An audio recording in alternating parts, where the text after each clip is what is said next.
New Thought Media Network.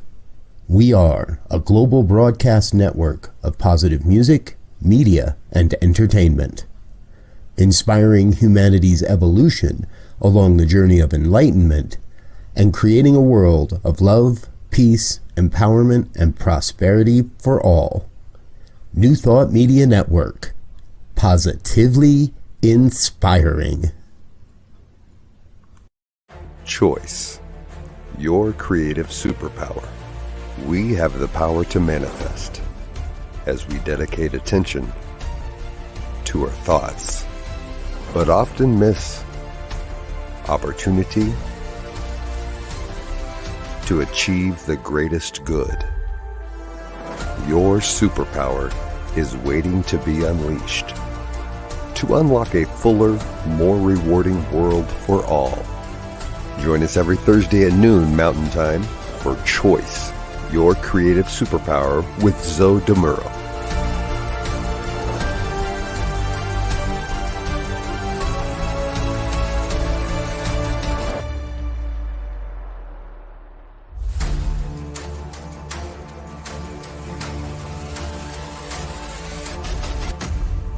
And now, here's Zoe. Hello, folks. Welcome to the premiere episode of Choice, Your Creative Superpower. My name is Zoe MURO. I am a religious science practitioner at the Oakland Center for Spiritual Living in Northern California. And I'm also a transformational coach. I'm so glad that you could join me today for this exploration of what I think you'll find to be a fascinating topic, and one whose import and impact on life, on yours, on mine, on all of us, can literally be of heroic proportions. How important is choice? Do we as people give it much thought? Does it really make a difference to us? One of the great pieces of data that the information highway provides really easily these days is trending topics. So I was curious. I decided to see just how the topic of choice was really presenting itself in the world. Google comes to my aid. So I did a choice, I did a search on the word choice. You know, I found over 5.4 billion, that's with a B, billion entries. Just as a point of comparison, I decided I was going to look for the word happiness. Happiness produced only 1.31 billion entries. Could be important. You know, Amazon carries over 60,000 books that deal with choice. If you're not a numbers person, let's go to popular culture instead. I'd say, based on what I've seen in literature and movies and TV shows and songs, this is something that we are quite invested in. You know, whether it's the now iconic matrix choice of the red pill or the blue pill, where you either come to grips with painful reality or you can remain imprisoned in comforting falsehoods. That's an example I'm going to come back to at some point. Guaranteed. It's a really good one. Or maybe it's the iconic short story of the lady or the tiger. What is waiting behind that door?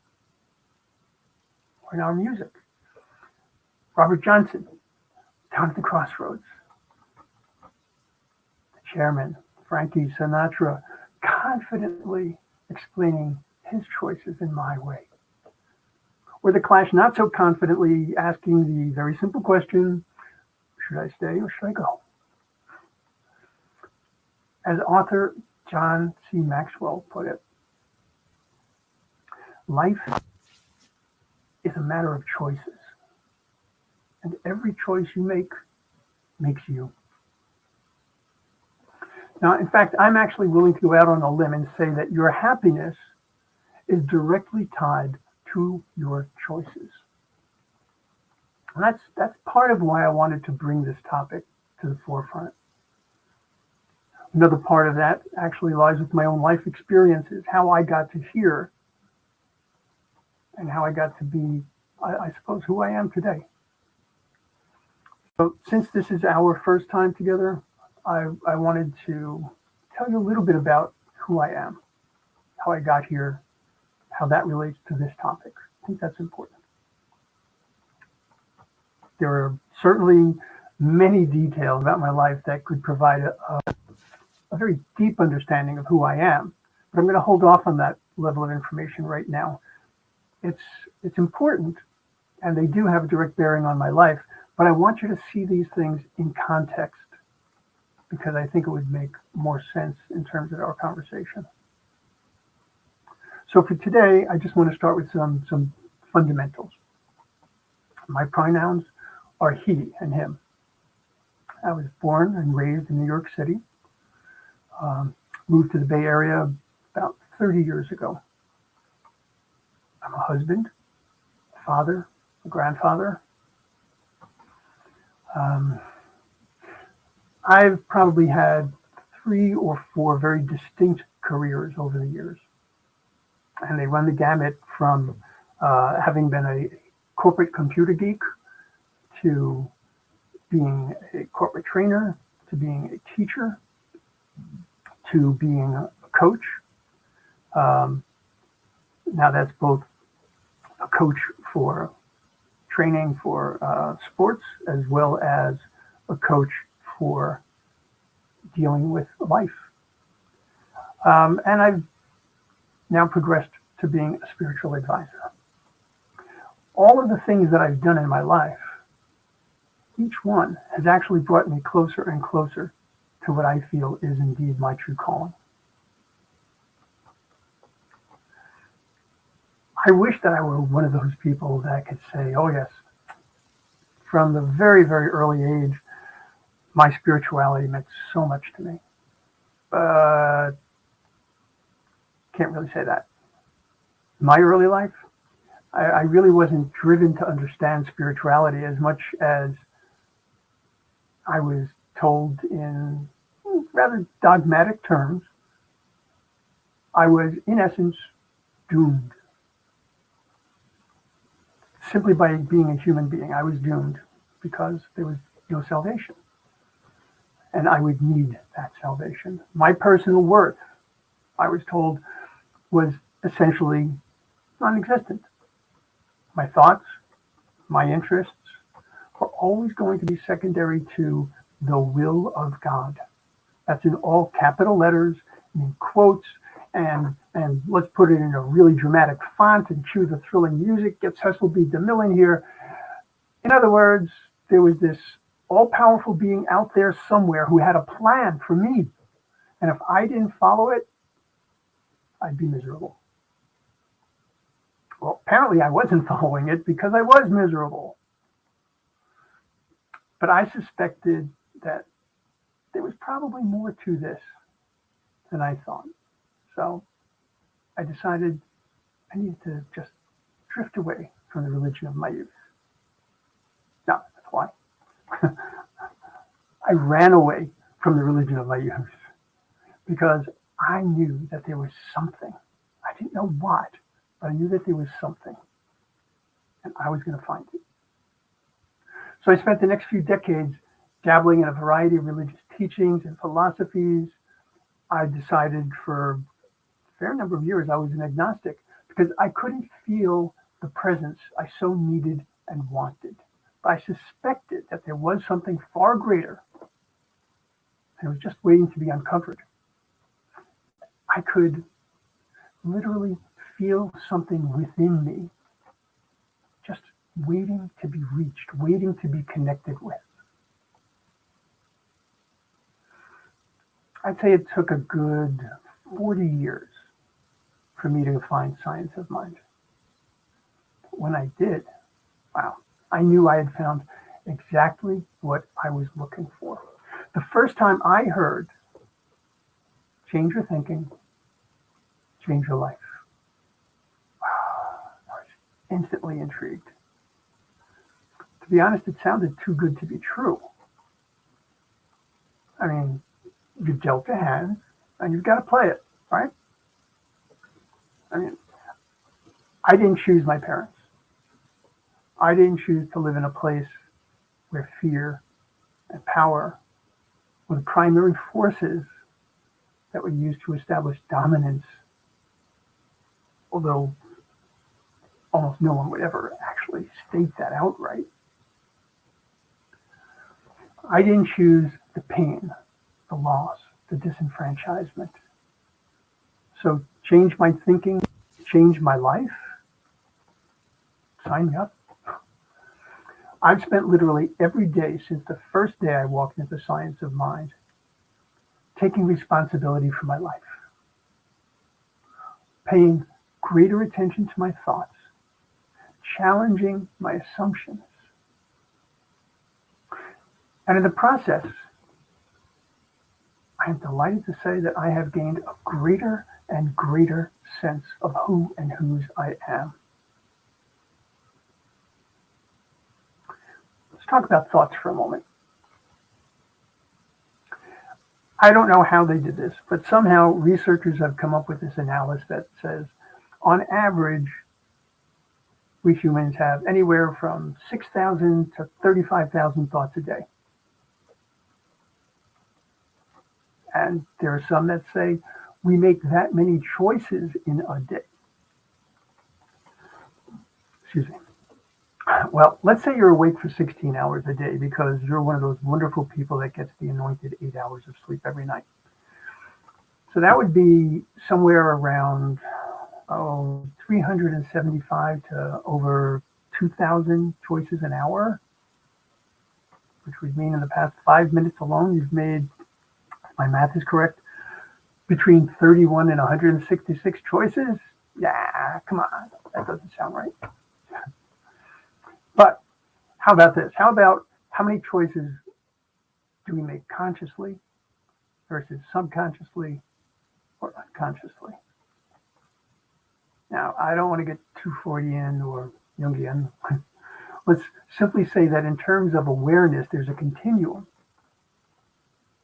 from consciousness to subconsciousness to unconscious. Or the other way around, I guess, would make more sense. Unconscious to subconscious to conscious. For our purposes, it's that level of awareness that becomes crucial because our thoughts and therefore our choices and of course our actions are affected by all three levels of awareness. Give an example. What would you like for lunch 3 days from now? My first thought would be I have absolutely no idea. So I'll look at the calendar. Let's see, 3 days from now, it's Sunday. Now, I start to bring into my awareness what's going on this Sunday. Where will I be at lunchtime? With whom? Because each of these factors brings with it its own thoughts, feelings, and even biases. I mean, for example, Sunday barbecue would sound great. But I'm having lunch with Hank, and Hank's a vegan, so that's not going to work. I know this great vegan place. Then I think about it. It was like, wait a minute. The last time I was there, I saw this terrible argument between a customer and someone on the wait staff, and I don't think that's going to be the place. So here's what we're going to do. We're going to let Hank choose. And there you have it. I made my choice to let someone else choose. The point is, whether we're aware of it or not, we're constantly making choices. Even the choice to not make a choice is a choice. So let's not get too meta and too lost in this, but I think you understand where I'm going with this. I want to introduce a slightly different term at this point. I want to use what I'll refer to as choice points. So these are points at which a choice could take place, either explicitly or implicitly, or I suppose I should be more precise and say consciously or subconsciously. Your ability to detect choice points is affected by a really wide variety of factors. But what's even more important is that your ability to detect choice points affects your life experience in truly profound ways.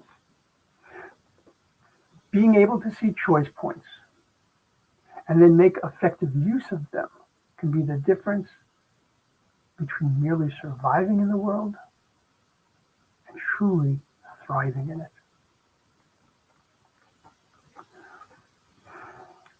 It's unfortunate, but there are people who feel that they're constantly being victimized.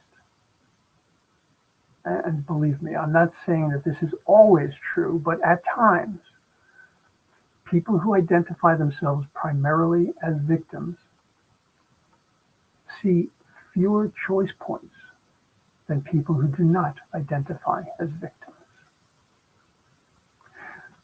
People who identify as victims tend to live their lives from the outside in, meaning that the circumstances or situations that they find themselves in, the things that are being so difficult for them, the things that are pushing them down so badly,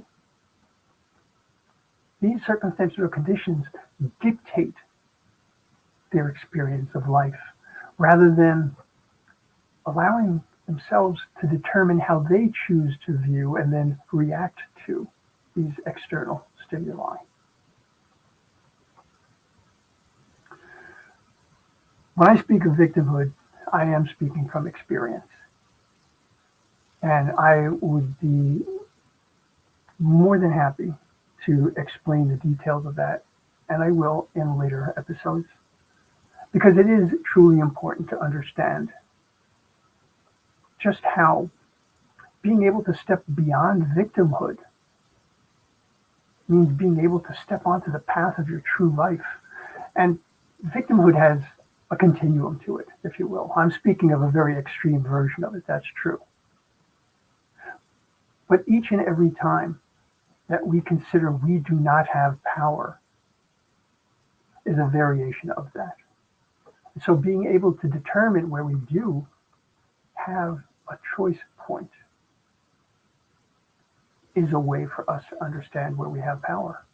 So understanding choice, not just a matter of dealing with issues for people who struggle. This is life.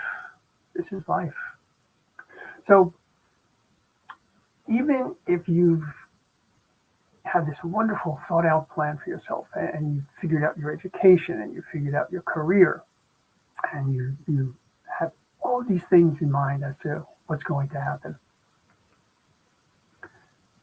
even people who are that quote unquote organized can find themselves missing out on choice points if they are too narrowly focused.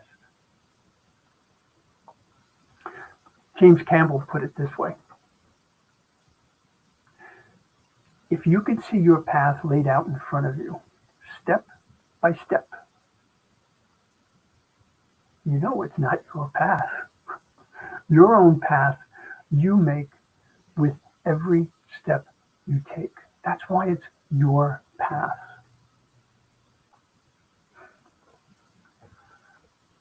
Ernest Holmes, without a doubt, speaks of choice in one way or another many times.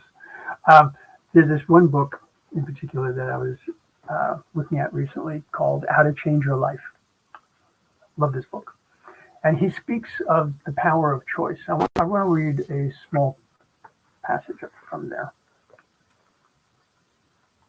He's speaking of the power of choice. And he says, "This is certainly a supreme gift of God to humanity. It enables men and women to choose their own destiny, accepting divine wisdom and power in such ways that they can have their chosen destiny become actual experience." Their chosen destiny. Not the God's will of my youth where everything was dictated and if you did not do that, you were an evil, horrible person. No, we have a chosen destiny. He goes on to say, it is true, however, that every privilege brings its corresponding responsibility. The right and power to make your own decisions, bad ones or good ones, puts you in a very sensitive position. You now realize you are no longer an automaton moved about by the caprice of circumstance, solely guided by instincts or subject to some will superimposed on you. You are free to choose. But you have to take the consequences of that choosing.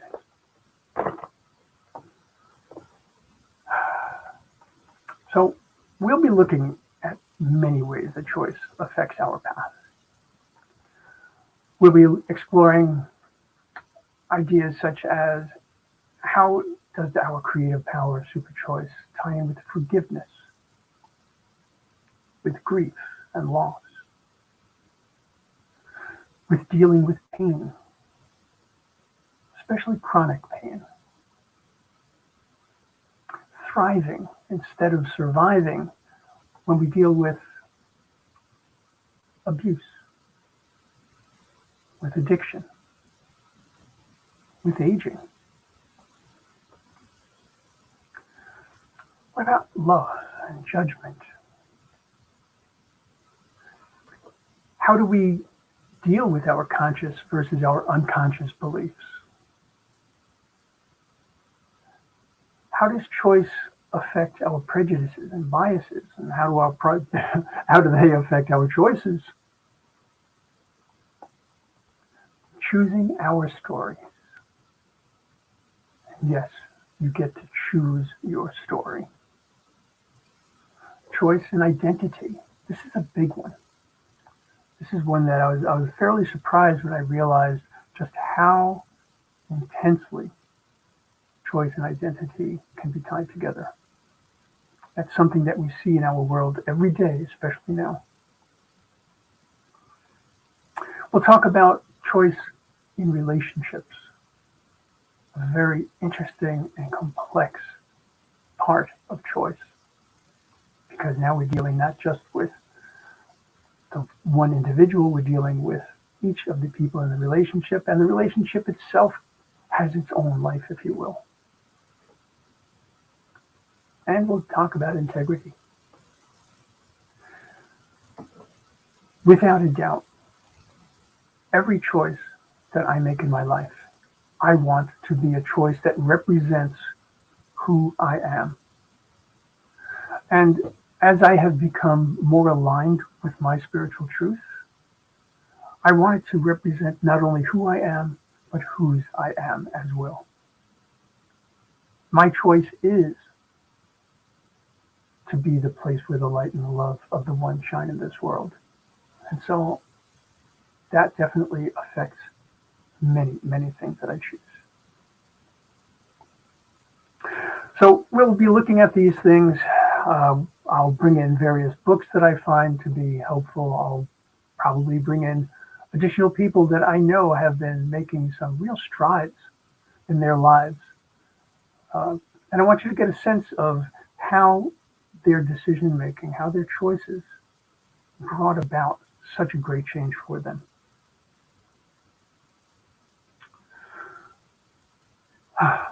So that's where we're going to be going. We're going to be doing this each week, 12 noon Mountain Time. It's 11 a.m. my time here on the West Coast.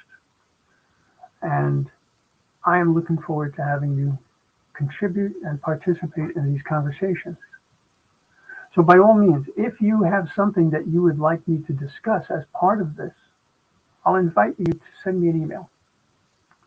My email address is zodemuro, ZODEMURO, @gmail.com. It's on my website. It's on my Facebook page, on my YouTube page. Speaking of Facebook and YouTube, we have tons going on here at the New Thought Media Network. Today, for example, 1 p.m. Mountain Time, Finding the Joy in the Journey with practitioner and soon-to-be minister, Gina Kolvari-Krupka. Love Gina. She's a mentor of mine. Just a spectacular person. Really looking forward to that. Actually, I'll be guesting on her show today. Let's see. And then 2 p.m. today, Mountain Time again, The Vibrant Living Hour with Ken Ludwig. So take some time, look around at the New Thought Media Network. We have so much going on each and every day. And folks, if you are so inclined, know that we are a global ministry. We are attempting to do the most we possibly can in the world. And folks, that takes resources. So if there is any way that you can make a contribution to us, we would greatly appreciate it. You can go to ntmedia.org, hit that donate button. Whether it's a one-time donation or a monthly donation, and we love the monthly ones because they help us with our planning and with our our projections for our income. Anything that you can do to help would be tremendous.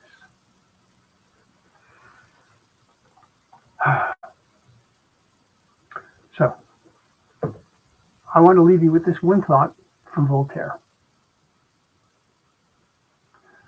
God gave us the gift of life.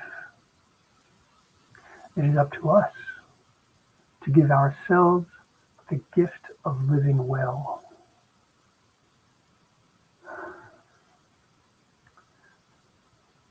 Work that superpower, folks.